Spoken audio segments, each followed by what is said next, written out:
स्वागत है आप सभी का परीक्षा अध्ययन 2.0 के यूट्यूब चैनल पर। सीटेट 21 जनवरी 2024 की प्रिपरेशन के लिए आज की क्लास में हम 13 जनवरी 2023 पेपर 2 में पूछे गए सभी प्रश्नों को सॉल्व करने वाले हैं। तो आइए जुड़ते हैं इस प्रश्नों की श्रृंखला से और देखते हैं कि किस प्रकार के प्रश्न 13 जनवरी वाले सेट में पूछे गए थे। पहला क्वेश्चन दिया गया है कि जब 4 अंकों की न्यूनतम संख्या में से 1 को घटाते हैं तब हमें प्राप्त होता है। तो 4 अंकों की संख्या जो न्यूनतम होती है वो 1000 होती है, उसमें से 1 घटाते हैं तो हमें मिल जाता है 999, जो कि 3 अंकों की सबसे बड़ी संख्या होती है। तो विकल्प में देखते हैं तो 3 अंकों की न्यूनतम संख्या तो न्यूनतम नहीं बल्कि अधिकतम मिलती है। 3 अंकों की अधिकतम संख्या जो दूसरे स्टेटमेंट है, तो दूसरा स्टेटमेंट भी हमारा सही आंसर हो जाएगा। नेक्स्ट क्वेश्चन दिया गया है कि कक्षा 6 के विद्यार्थियों को पढ़ाते समय शिक्षक स्पष्ट करते हैं कि 8 + 7 को जोड़ा जाता है तो एक पूर्ण संख्या प्राप्त होती है, और 8 × 7 जो होता है वो भी एक पूर्ण संख्या है। 7/8 एक पूर्ण संख्या नहीं है। तो वह इस प्रकार कौन सा गुण स्पष्ट कर रहे हैं? तो आप जानते हैं कि इसको क्लोजर प्रॉपर्टी कहते हैं। कौन सी? क्लोजर प्रॉपर्टी यानी समरक प्रगुण कहते हैं कि जब 2 पूर्णांकों को या पूर्ण संख्याओं को होल नंबर्स को जोड़ा जाता है तो एक होल नंबर ही प्राप्त होता है। जैसे कि मैंने एक होल नंबर 2 ले लिया और एक 3 ले लिया, तो दोनों को जोड़ने पर हमें 5 मिलता है, जो भी क्या है, एक होल नंबर ही है, पूर्ण संख्या ही है। तो जो पूर्ण, और इन दोनों को अगर मैं गुणा कर दूं 2 और 3 को, तो मुझे 6 मिलता है। तो 2 भी एक पूर्ण संख्या, 3 भी एक पूर्ण संख्या, और दोनों को जो गुणा करने पर जो मिला 6 वो भी एक पूर्ण संख्या है। तो यहाँ पर जो योग और गुणा में समरक प्रगुण यानी क्लोजर प्रॉपर्टी कार्य करती है, नियम का पालन करती है। तो यहाँ पर पहले वाले में एक पूर्ण संख्या प्राप्त होती है, सही कहा। गुणा करने पर भी एक पूर्ण संख्या है, ये भी सही है। लेकिन तीसरे में उसने कहा कि 7/8 एक पूर्ण संख्या नहीं है। क्यों? क्योंकि अगर मैं 2 को 3 से भाग करके देखूं, तो 2 को अगर 3 से भाग करके देखता हूं तो मुझे क्या मिलता है? मुझे मिलता है 0.66, यानी कि कोई भिन्नात्मक दशमलव संख्या प्राप्त हो जाती है, जो कि एक पूर्ण संख्या नहीं है। तो यानी ये वाला स्टेटमेंट भी सही लिखा हुआ है। यानी कि जो क्लोजर प्रॉपर्टी होती है वो पूर्णांकों में या पूर्ण संख्याओं में केवल उनमें योग में और गुणनफल में कार्य करती है, लेकिन विभाजन की प्रक्रिया में जो होती है वो कार्य नहीं करती है, जो क्लोजर प्रॉपर्टी होती है, समरक प्रगुण जो होता है। तो इसलिए इसका जो तीसरा प्रॉपर्टी है वही सही हो जाएगा। जो यहाँ पर सेटिस्फाई करना चाहता है टीचर, वो एक क्लोजर प्रॉपर्टी यानी समरक गुण के बारे में छात्रों को बताने का प्रयास कर रहा है। नेक्स्ट क्वेश्चन दिया गया है कि वह न्यूनतम संख्या जिसे n, n+1, n+3 के रूप में लिखा जा सकता है, जहां n एक प्राकृतिक संख्या है, तो निम्न है। तो 0 रख लेंगे। अगर 0 रखेंगे तो पूरा 0 हो जाएगा। तो 0 यहाँ पर हो नहीं सकता क्योंकि विकल्प में 0 है भी नहीं।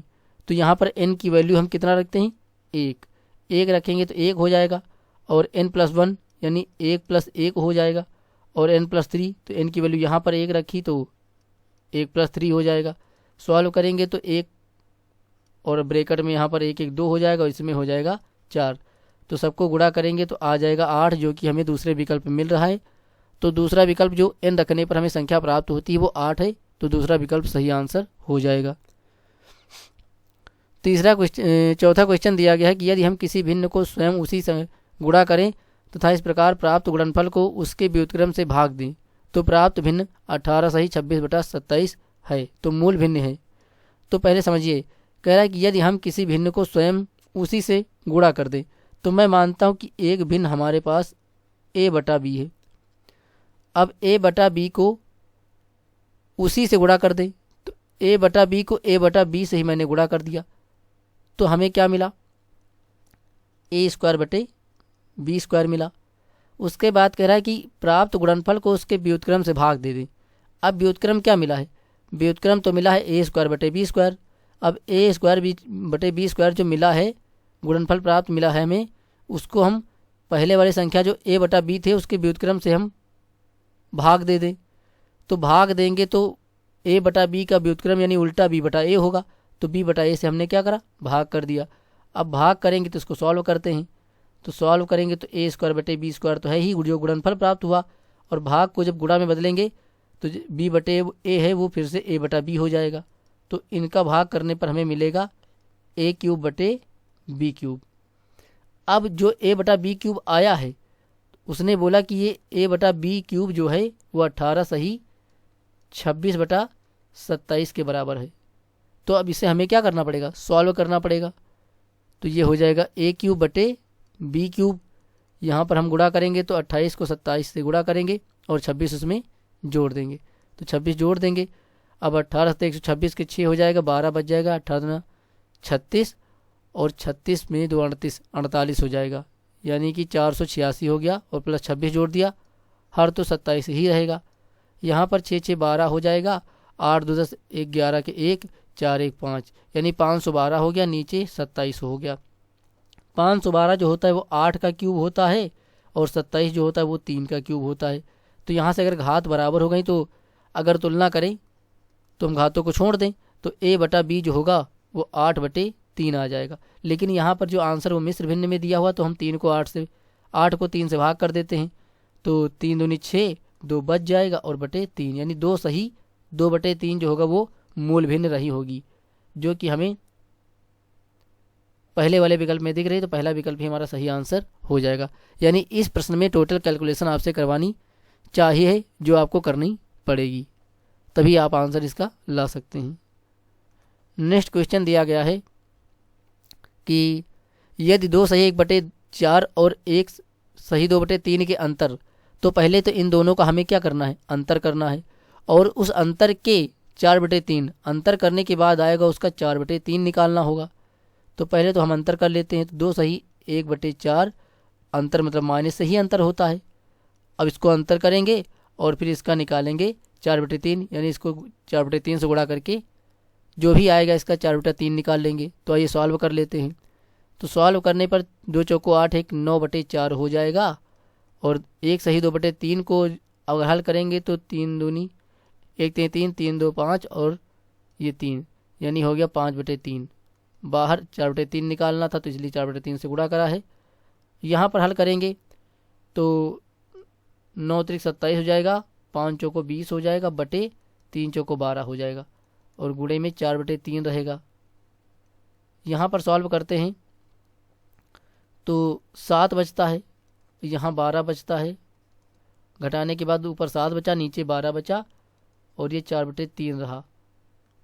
सॉल्व करने पर 4 से ये कटेगा 3 बार में, और 7/3 3 9, यानी कि 7/9 है जो पहले वाले से मिला। उसके बाद करें कि 4/3 जब पहले वाले अंतर को करके उसका 4/3 निकाल लेंगे, उसको को लिखा हुआ है, उसको क्या करना है, 2 सही 1/3 और 1 सही 2/7 के अंतर के 1/2 में जोड़ा जाता है। यानी अभी आगे और कह रहा है कि 2 सही 1/3 और 1 सही 2/7 का क्या करना है, अंतर करना है, और उसका 1/2 निकालना है। यानी पहले अलग सेटअप है, दूसरा सेटअप है, दोनों को हल करिए और उसके बाद उनको सबको क्या करना है, जोड़ा जाए बोला गया है, तो जोड़ना पड़ेगा। तो पहले दूसरे वाले को भी सॉल्व कर लेते हैं। तो जब दूसरे वाले को सॉल्व करेंगे तो 2 3 6 7/3 हो जाएगा, यहाँ पर 1 7 7 2 9/7 हो जाएगा, और इसका निकालना है 1/2। यहाँ सॉल्व करेंगे तो 7 7 49 हो जाएगा, 9 3 27 हो जाएगा, बटे 7 3 21 हो जाएगा। 1/2 निकालने के लिए 1/2 से गुणा कर रखा है। यहाँ पर सॉल्व करेंगे तो हमारे पास मिलेगा, ये 2 मिला और ये भी 2 मिला, यानी हमारे पास 22 मिला, 22/21, और इसका निकालना है 1/2। तो 2 से 22 कटेगा, आ जाएगा 11, यानी हल करने पर जो हमें मिला वो 11/21 मिला। अब बताना है कि दोनों को जोड़ना। तो पहले वाले में मिला था 7/9 और दूसरे में मिला है 11/21। इसको जोड़ने के लिए कहा है तो इसको जोड़ेंगे। तो पहले तो गुणा कर लेते हैं, गुणा कर लेने पर देखते हैं क्या मिलता है। ये मिलेगा 7, ये 7 दूनी 14 147 मिला। इधर तिरिया गुणा करेंगे तो 11 9 99 हो जाएगा। इसको हल करेंगे तो 9 1 9 9 दूनी 18 189 हो जाएगा। इसको यहाँ पर सॉल्व करेंगे तो 9 7 16 के 6 1 बचा, 9 4 13 1 14 के 4 हंसिला 1 बचा, 1 1 2 246/189 हो जा रहा है। अगर इसको मैं 3 से काटूं तो 3 8 24, 3 दूनी 6 82 हो जाएगा, 3 6 18, 3 3 9, यानी कि 82/63 जो है इसका आंसर हुआ, जो कि दूसरे विकल्प में है तो दूसरा विकल्प हमारा सही आंसर हो जाएगा। यानी कि इस प्रश्न में भी टोटल आपको कैलकुलेशन ही करनी थी। पहले अंतर करके उसका 4/3 निकालिए, फिर दूसरे वाले का अंतर करिए और उसका 1/2 निकालिए, फिर दोनों को जोड़िए, तब आंसर हमें मिल जाएगा। चलते नेक्स्ट प्रश्न की ओर। नेक्स्ट प्रश्न कहता है कि किसी लंबवृत्तीय बेलन का वक्र पृष्ठीय क्षेत्रफल उसके कुल पृष्ठीय क्षेत्रफल का 1/3 है। यदि इस बेलन की आधार त्रिज्या 8 सेंटीमीटर है, तो आधार की त्रिज्या उसने दे रखी है 8 सेंटीमीटर। तो बेलन का आयतन ज्ञात कीजिए। आधार की त्रिज्या उसने 8 सेंटीमीटर दे रखी है, तो और उसके बाद उसने लंबवृत्तीय का वक्र पृष्ठीय क्षेत्रफल है वो कुल पृष्ठीय क्षेत्रफल का 1/3 है। तो बेलन का लंबवृत्तीय जो क्षेत्रफल है वो होता है 2πr/h, ये हो जाता है। और टोटल की बात करें तो 2πr/h+r, ये होता है कुल पृष्ठीय क्षेत्रफल। तो ये एक दूसरे के क्या है, 1/4 है। तो यहाँ पर क्या कर दिया, 1/3 है, तो मैंने यहाँ पर 1/3 कर दिया पूरे का, तो ये हो गया दोनों का बैलेंस। तो अब मैं यहाँ से अगर सॉल्व करूँ तो 2πr से 2πr कैंसिल आउट हो जाएगा। यहाँ पर h बचेगा, h बराबर 3 गुणा हो जाएगा, उधर में जा करके 3h हो जाएगा, इधर बचेगा h+r। यहाँ पर और सॉल्व करेंगे तो 2h बराबर r हो जाएगा। और अगर यहाँ से हम अनुपात निकाल लें तो r/h बराबर 2/1 हो जाएगा। तो यहाँ से r की वैल्यू 2 मिल जाएगी, h की वैल्यू 1 मिल जाएगी, वो हम वहाँ पर पुट कर देंगे। तो उसने बोला कि बेलन का आयतन क्या होगा। तो बेलन का जो आयतन होता है वो πr² होता है। तो पाई की वैल्यू तो उसने रखी नहीं, क्योंकि विकल्प में पाई संभव है जो दिख रहा है, तो इसका मान नहीं रखेंगे। फिर r², r की जगह पर हमें रखना है कितना, 2 रखना है, सॉरी 8 रखना है, क्योंकि उसने त्रिज्या दे रखी है। तो 8 का स्क्वायर 8 है, 64 हो जाएगा। फिर यहाँ से हमें h निकालना होगा। तो अगर यहाँ से मैं h निकालूँ तो कितना मिलेगा, जो h अगर यहाँ से निकालना चाहूँ तो h मिलेगा हमें r/2, और r 8 था तो 8 का आधा हमारे पास 4 आ जाएगा। तो उठा करके 4 यहाँ पर रख देंगे, गुणा करेंगे तो 4 चौको ये हो जाएगा 16, और 4 से 24 1 25, यानी कि 256 और साथ में पाई। तो 256 पाई पहले वाले विकल्प में ही, तो पहला वाला विकल्प ही हमारा सही आंसर हो जाएगा। तो मैं उम्मीद करता हूँ प्रश्न आपको समझ में आ रहे होंगे। अगर किसी भी प्रश्न में किसी प्रकार का कोई डाउट है तो आप कमेंट बॉक्स में बता दीजिए कि कौन से प्रश्न में डाउट है, तो उसको हम नेक्स्ट सेशन में आपके साथ ज़रूर डिस्कस कर लेंगे। नेक्स्ट क्वेश्चन दिया गया है कि एक 7 मीटर चौड़े एक वृत्ताकार दौड़ पथ की आंतरिक परिधि 440 मीटर है। यानी कि ये एक वृत्त हो गया, मैंने बना लिया, और ये जो इसका जो ये वाला एरिया ये कौन सा हो गया, ये इसका चौड़ा पथ हो गया। और इस चौड़े पथ की जो लंबाई है वो कितनी दी हुई है, 7 दी हुई, कितनी दी हुई है, 7 दी हुई है। और जो आंतरिक परिधि यानी ये वाली, जो ये वाली दी हुई है आंतरिक परिधि, ये उसने 440 मीटर दे रखी है। तो वृत्त की परिधि जो होती है वो होती है 2πr, जो कि उसने 440 मीटर की दे रखी है। और यहाँ पर पाई का मान 22/7 पुट करना है, 2 और पाई का मान मैंने 22/7 रखा, और त्रिज्या r यहाँ से हम फाइंड करने का प्रयास करेंगे। तो 440 हो गया। यहाँ कैलकुलेट करेंगे तो 22 दूना 44 ये होता है, और 44 44 कट जाएगा। तो r बराबर कितना आ जाएगा, 7 को 10 से गुणा कर देंगे तो 7 धाम 70 मीटर आ जाएगा। यानी कि जो त्रिज्या हो गई वो हो गई 70 मीटर। अब उसने बोला है कि बड़ी त्रिज्या यानी बाहरी त्रिज्या क्या होगी। तो बाहरी त्रिज्या कैसे मिलेगी, आंतरिक त्रिज्या में अगर जो रास्ते की चौड़ाई है उसको जोड़ दें तो हमें बाहरी त्रिज्या मिल जाएगी। तो आंतरिक त्रिज्या 70 और बाहरी जो बीच के रास्ते की चौड़ाई थी वो 7 थी, तो दोनों को जोड़ने के बाद मेरा 77, तो जो 77 मीटर आ जाएगा वही हो जाएगा बाहरी त्रिज्या। तो जो कि हमारे तीसरे विकल्प में है, तो तीसरा विकल्प ही हमारा सही आंसर हो जाएगा। तो यहाँ भी कैलकुलेटिव क्वेश्चन था। इसमें अब जो मेंसुरेशन के प्रश्न होते हैं इसमें आपको फार्मूला आना बहुत ज़रूरी है, फार्मूला नहीं आता तब भी आप नहीं कर पाएंगे। नेक्स्ट क्वेश्चन दिया गया है कि किसी लंबवृत्तीय बेलन के वक्र पृष्ठ और आधार के क्षेत्रफल क्रमशः a वर्ग सेंटीमीटर और b वर्ग सेंटीमीटर हैं। इस बेलन की ऊंचाई ज्ञात कीजिए। तो पहले तो बेलन का वक्र पृष्ठ आप जानते हैं कितना होता है, 2πr/h होता है, जिसको उसने a वर्ग सेंटीमीटर स्क्वायर के बराबर रखा है। उसके बाद जो उसका आधार क्षेत्रफल है, तो आधार का क्षेत्रफल आप जानते ही कितना होता है भाई। बेलन का जो आधार होता है वो वृत्ताकार होता है, तो आधार का जो क्षेत्रफल हो गया वो पाई आर स्क्वायर हो गया। तो आधार के क्षेत्रफल कितने हैं, जो कि पाई आर स्क्वायर होता है, उसको उसने बी के बराबर दे रखा है। तो यहाँ से सॉल्व करके हम निकाल लेते हैं। हमें बताना है उसकी ऊंचाई, हमें बताना है ऊंचाई। तो अगर यहाँ से ऊंचाई निकालेंगे तो ए बटा एच को छोड़ करके 2 पाई आर इसके नीचे चला जाएगा, तो 2 पाई आर इसके नीचे गया। अब आप यहाँ पर देखेंगे, यहाँ से अगर हम त्रिज्या निकाल लें, दूसरे वाले जो इक्वेशन से अगर हम त्रिज्या निकालें तो कितना मिलेगा, आर स्क्वायर बराबर हो जाएगा बी बटा पाई हो जाएगा। तो आर बराबर कितना हो जाएगा, अंडर रूट बी बटा पाई हो जाएगा। तो जो कि हम आर की वैल्यू यहाँ पर पुट कर लेंगे, तो ए बटा 2 पाई, आर की वैल्यू निकल करके आई बी बटा पाई।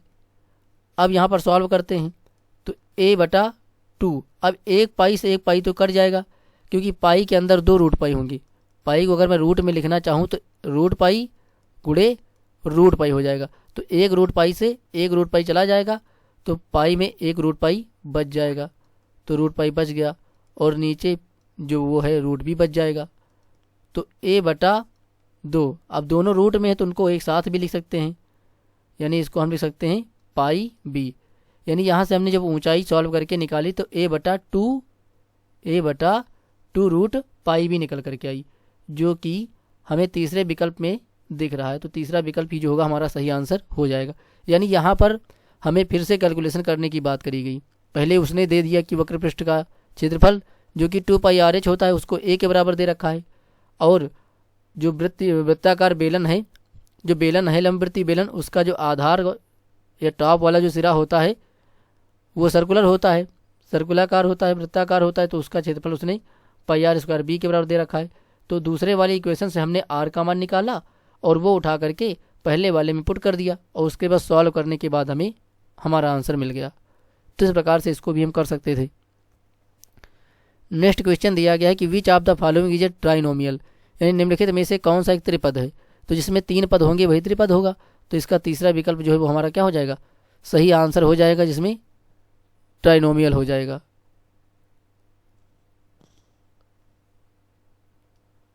नेक्स्ट क्वेश्चन दिया गया है कि किसी परिमेय संख्या का हर उसके अंश से 7 अधिक है।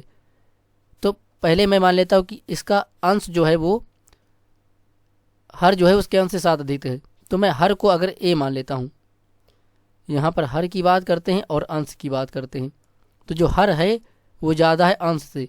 तो अंश को अगर मैं ए मानता हूँ तो जो हर होगा वो अंश की तुलना में +7 होगा।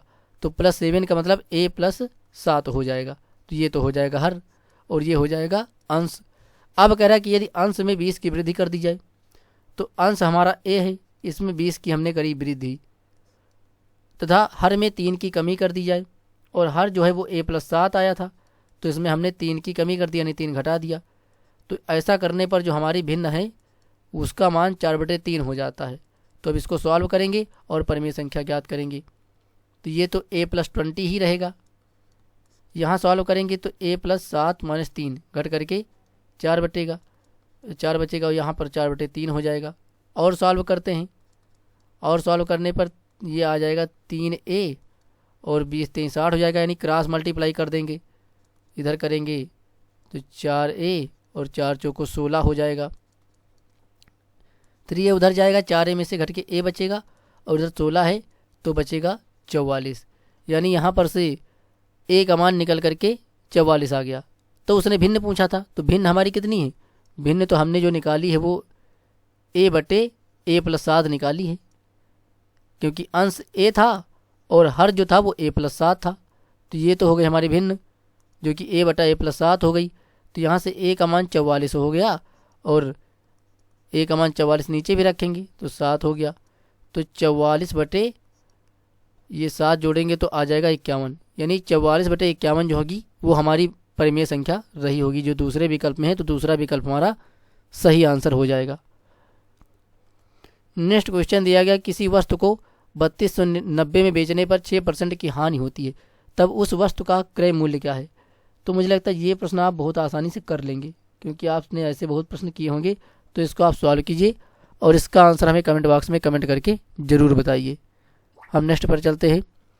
नेक्स्ट क्वेश्चन दिया गया है, यदि व्यंजकों डेश और डेश के योग को डेश में से घटाया जाता है तो परिणाम में y की पावर 4 का गुणांक। तो आइए देखते हैं। पहली बात तो जो ये व्यंजक दिए गए हैं बीजीय, इन सभी व्यंजकों को हम पूरा जोड़ने का या पूरा सॉल्व करने का प्रयास नहीं करेंगे। हमें जिसका गुणांक पूछा है केवल उन्हीं वाले पदों को हमें जोड़ना या घटाना होगा। तो पहले वाले पद में आप देखेंगे कि कोई भी y की घात 4 वाला पद ही नहीं है, तो उसको छोड़ देंगे। दूसरे में देखेंगे क्योंकि जोड़ना है तो जोड़ेंगे, तो जैसा चिन्ह रहा होगा 5 y की घात 4 वाला वैसा ही रहेगा। तो यहाँ पर ये रहा y की घात 4 वाला पद, क्योंकि इसको पहले वाले में जोड़ना था तो इसका जो -5 है ये -5 ही रहेगा। अब आया तीसरा पद, तो जो तीसरा पद है उसको घटाना है, तो तीसरा पद के सामने माइनस लगेगा और माइनस लगेगा तीसरे पद के सामने, तो ब्रैकेट खुलने के बाद ये सभी क्या होंगे, सभी हो जाएंगे माइनस के, क्योंकि जैसे ही ब्रैकेट खुलेगा माइनस वाला चिन्ह सभी के चिन्हों को माइनस कर देगा। तो आप देखेंगे तो चौथा जो ये घटाने वाला है जो तीसरा पद, इसमें y की घात 4 जो है वो किसकी हो जाएगी, वो हो जाएगी माइनस की, क्योंकि जैसे ही ब्रैकेट खुलेगा y की घात 4 भी माइनस का हो जाएगा और माइनस का 5y² पहले से था। तो दोनों को जोड़ते हैं क्योंकि दोनों माइनस के हो गए, तो जोड़ने के बाद माइनस का 6 y की घात 4 हो जाएगा। तो देखेंगे आपको गुणांक मिला माइनस का 6, तो ये दूसरे विकल्प में है, तो दूसरा विकल्प हमारा क्या हो जाएगा, सही आंसर हो जाएगा।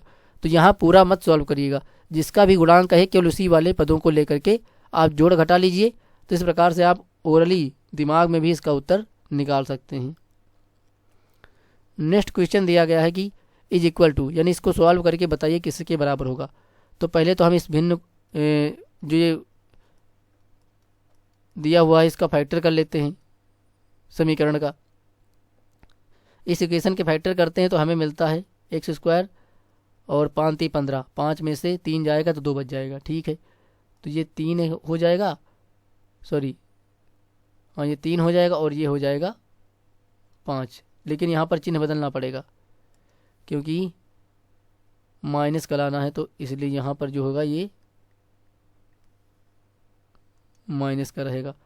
तो ये हो जाएगा प्लस का, ये हो जाएगा माइनस का, और पीछे तो 15 है ही।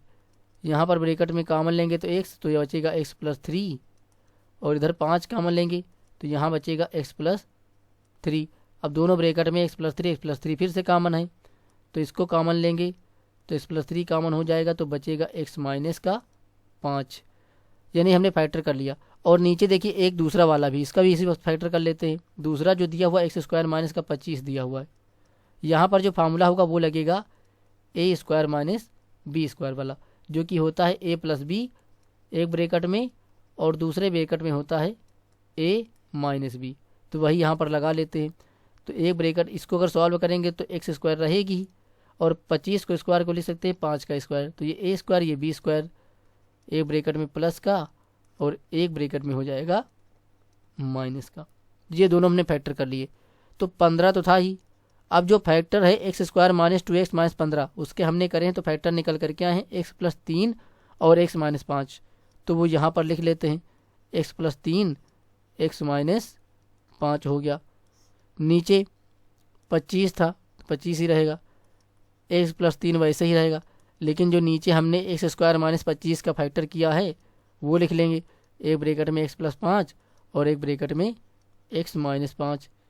तो आइए सॉल्व कर लेते हैं। तो x - 5 x - 5 से कट जाएगा, x + 3 x + 3 कट जाएगा, और यहाँ 5 से काटेंगे तो 5 3 15, यहाँ 25 को काटेंगे तो 25, तो बचा कितना, ऊपर बचा 3, नीचे बचा 5 और एक बचा x + 5, यानी 3/5 × x + 5 बचा, जो कि हमें मिल रहा है तीसरे विकल्प में। तो तीसरा विकल्प जो होगा हमारा, सॉरी चौथा विकल्प जो है वो हमारा सही आंसर हो जाएगा। तीसरे में माइनस है, चौथे में प्लस, चौथा वाला सही आंसर हो जाएगा। और एक और तरीका उससे भी कर सकते हैं, जैसे कि यहाँ पर आप x का मान कुछ भी मान लिए, जैसे कि x का मान यहाँ पर 0 रख लीजिए। अगर आप 0 रखेंगे तो जो ऊपर वाली जो वैल्यू है जिसको मान निकालना है इसका कुछ ना कुछ मान आएगा, फिर वही x का मान सभी विकल्पों में आप रखिए और देखिए कि किस विकल्प का मान ऊपर वाले मान से मैच कर रहा है। तो जो भी मान दोनों में सेम होगा तो वही वाला विकल्प इसका सही उत्तर हो जाएगा। अब चाहे तो हम करके भी देख सकते हैं, जैसे कि x का मान मैं 0 रख दूँ, तो 0 रख दूँ अगर, तो अगर देखा जाए तो क्या मिलेगा, ऊपर यहाँ पर 15 मिलेगा। क्या मिलेगा, यहाँ पर कर लेते हैं, ऊपर मिलेगा 15 और ब्रैकेट के अंदर मिलेगा 0 0, यानी माइनस का 15 ही मिलेगा क्योंकि x का मान हमने 0 माना है। और नीचे 25 रहेगा और जब 0 रखेंगे तो 3 ही मिलेगा और दूसरे वाले में मिलेगा माइनस का 25। अब इसको सॉल्व करते हैं, इसको सॉल्व करेंगे तो 15 15 ये हो जाता है, काट ही लीजिए, तो 3 से 15 काटेंगे तो 5 आ जाएगा और 5 से 25 को काटेंगे तो 5 बार जाएगा, फिर 5 से काटेंगे 15 को तो 3 बार जाएगा, यानी माइनस का 3 आ जाएगा, यानी माइनस से माइनस कट जाएगा और बाद में भी तो बचेगा हमारे पास 3/25, यानी हमने जब 0 रख करके ऊपर सॉल्व किया तो 3/25 आ गया। अब अगर ये चौथा विकल्प इसका सही था तो इसमें भी 0 रख करके देखते हैं, तो 3/5 और इसका मान 0 रखा तो यहाँ भी 5, तो ऊपर 3 आया और नीचे 5 को 5 से गुणा करेंगे तो आ जाएगा 25, यानी कि देखेंगे कि चौथे विकल्प में भी 3/5 ही आ रहा है। तो यानी कि आप x को मान रख के देखें, पहले जो मेन वैल्यू है उसमें, फिर विकल्प में रख कर देखें, दोनों में जो सेम आए वही आंसर हो जाएगा। तो 0 रख करके चौथा विकल्प मैच भी कर रहा है, तो इस प्रकार से भी आप इसको कर सकते हैं। नेक्स्ट क्वेश्चन की ओर चलते हैं। नेक्स्ट क्वेश्चन दिया गया है कि निम्नलिखित में से कौन सा एक पाइथागोरियन त्रिक है जिसका एक सदस्य 12 है। तो वैसे तो आपको जो पाइथागोरियन ट्रिपलेट है वो याद ही होने चाहिए, तो बहुत ही आसान रहेगा क्योंकि फिर आपको वहाँ पर देखना रहेगा, सॉल्व करने की ज़रूरत नहीं पड़ेगी। जैसे कि पहला पाइथागोरियन ट्रिपलेट होता है 3 4 5, यानी बड़ी संख्या का जो वर्ग करें वो दोनों छोटी संख्याओं यानी भुजाओं के वर्गों के योग के बराबर होता है। इससे हम पाइथागोरियन ट्रिपलेट निकाल लेते हैं।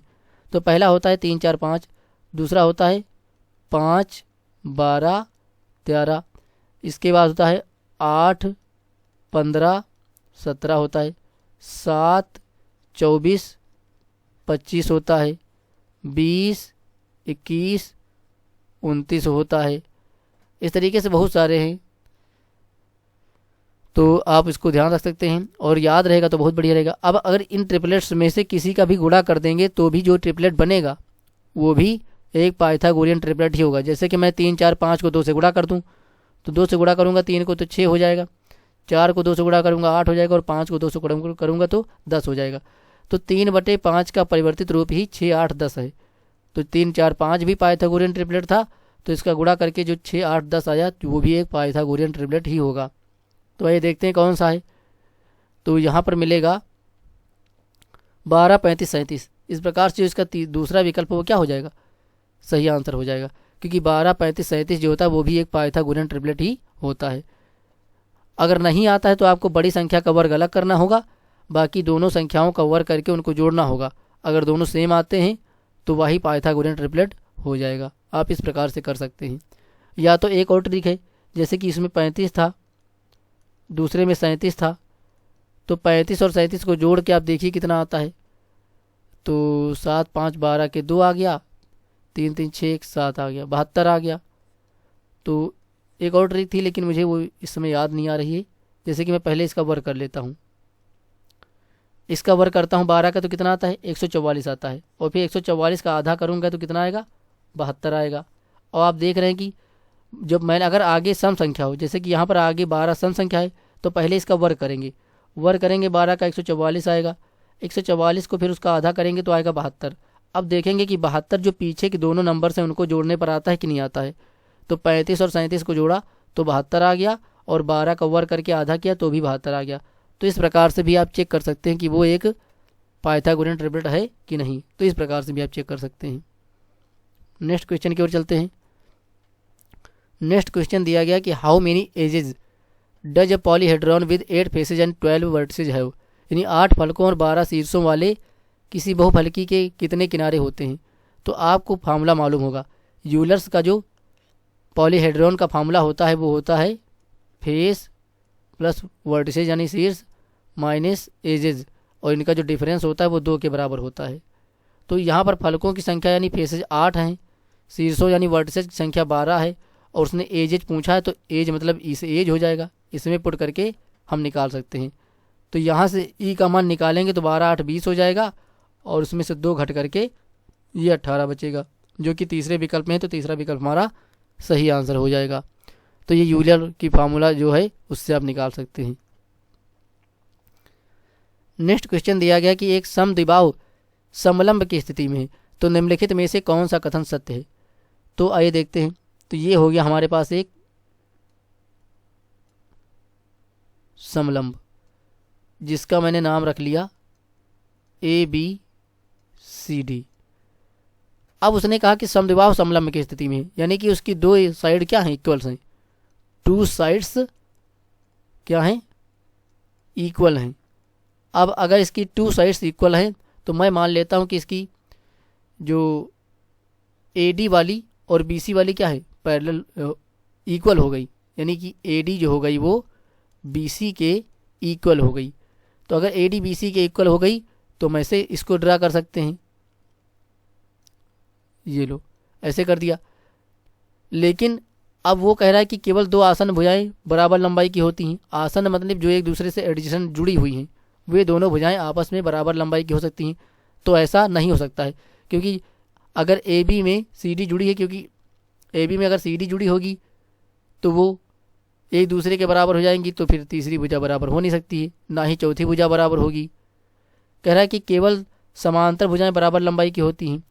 तो अगर समांतर भुजाएं बराबर लंबाई की हो गई, अगर इसे मैंने मान लिया कि ये जो AB है वो DC के बराबर हो जाए, तो अगर AB भी DC के बराबर हो गई और जो AD पहले से ही BC के बराबर हमने दे रखी है, तो या तो फिर जो ये समलंब है या तो ये वर्ग बन जाएगा या फिर आयत की तरीके से इसके गुण प्रकट होने लग जाएंगे।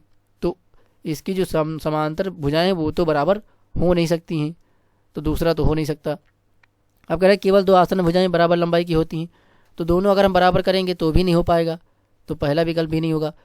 तीसरा कह रहा है कि केवल असमांतर भुजाएं बराबर हो सकती हैं। हाँ, ये बात सही है कि अगर मैंने इसकी AD वाली भुजा और BC वाली भुजा जो कि एक दूसरे के समांतर नहीं है, इनको बराबर कर देंगे, तब जो समलंब होगा वो अपने समलंब के ही रूप में रहेगा, आयत या वर्ग के गुणों को प्रकट नहीं करेगा।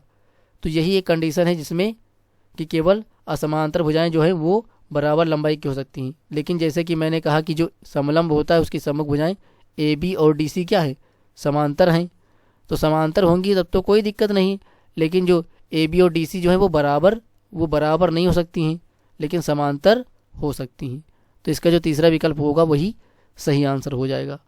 उस स्थिति में उसकी बाकी जो भी 2 भुजाएं वो बराबर भी हो जाएंगी, लेकिन वो समांतर वाली नहीं हो सकती हैं। मैं उम्मीद करता हूँ समझ में आ गया होगा। नेक्स्ट क्वेश्चन है कि number of degrees in 3 1/2 of right angle.